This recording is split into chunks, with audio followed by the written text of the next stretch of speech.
Hebreus, capítulo 9, versículo 1. Ora, a primeira aliança tinha regras para adoração e também um santuário terreno.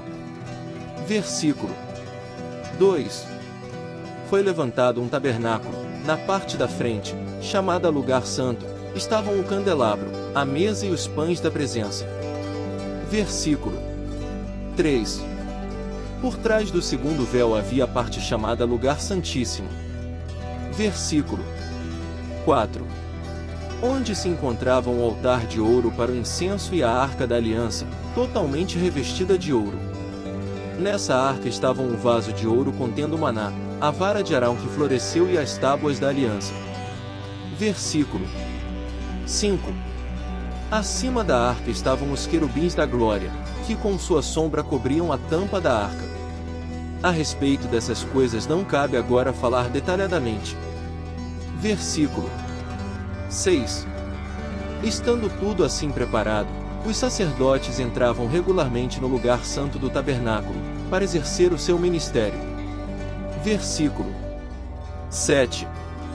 No entanto, somente o sumo sacerdote entrava no lugar santíssimo, apenas uma vez por ano, e nunca sem apresentar o sangue do sacrifício, que ele oferecia por si mesmo e pelos pecados que o povo havia cometido por ignorância. Versículo 8.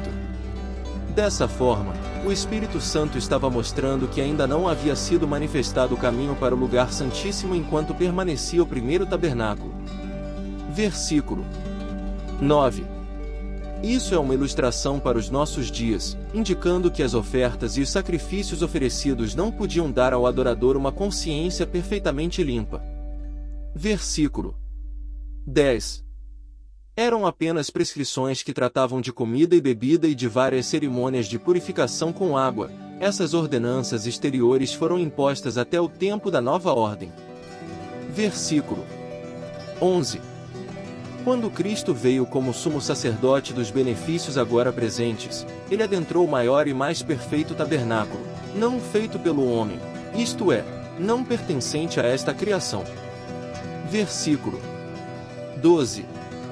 Não por meio de sangue de bodes e novilhos, mas pelo seu próprio sangue, ele entrou no lugar santíssimo, de uma vez por todas, e obteve eterna redenção. Versículo 13. Ora, se o sangue de bodes e touros e as cinzas de uma novilha espalhadas sobre os que estão cerimonialmente impuros os santificam, de forma que se tornam exteriormente puros. Versículo 14. Quanto mais o sangue de Cristo, que pelo Espírito Eterno se ofereceu de forma imaculada a Deus, purificará a nossa consciência de atos que levam à morte, para que sirvamos ao Deus vivo. Versículo 15. Por essa razão, Cristo é o mediador de uma nova aliança para que os que são chamados recebam a promessa da herança eterna, visto que ele morreu como resgate pelas transgressões cometidas sob a primeira aliança. Versículo 16. No caso de um testamento, é necessário que se comprove a morte daquele que o fez.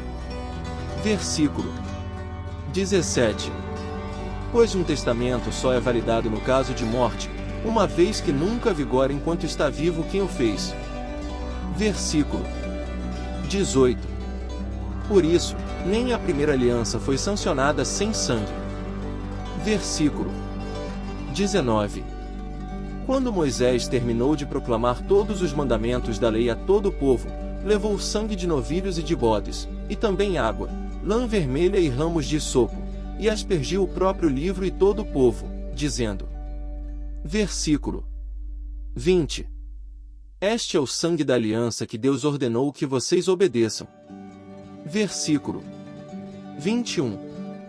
Da mesma forma, aspergiu com o sangue o tabernáculo e todos os utensílios das suas cerimônias. Versículo 22.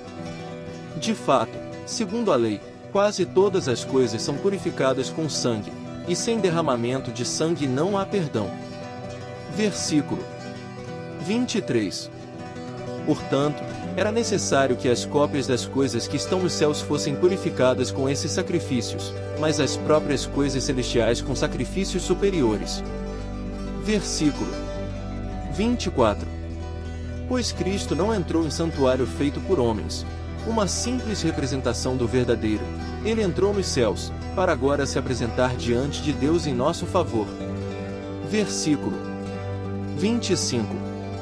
Não, porém, para se oferecer repetidas vezes, à semelhança do sumo sacerdote que entra no lugar santíssimo todos os anos, com sangue alheio. Versículo 26. Se assim fosse, Cristo precisaria sofrer muitas vezes, desde o começo do mundo. Mas agora ele apareceu uma vez por todas no fim dos tempos, para aniquilar o pecado mediante o sacrifício de si mesmo. Versículo 27. Da mesma forma, como o homem está destinado a morrer uma só vez e depois disso enfrentar o juízo. Versículo 28. Assim também Cristo foi oferecido em sacrifício uma única vez, para tirar os pecados de muitos, e aparecerá segunda vez, não para tirar o pecado, mas para trazer salvação aos que o aguardam.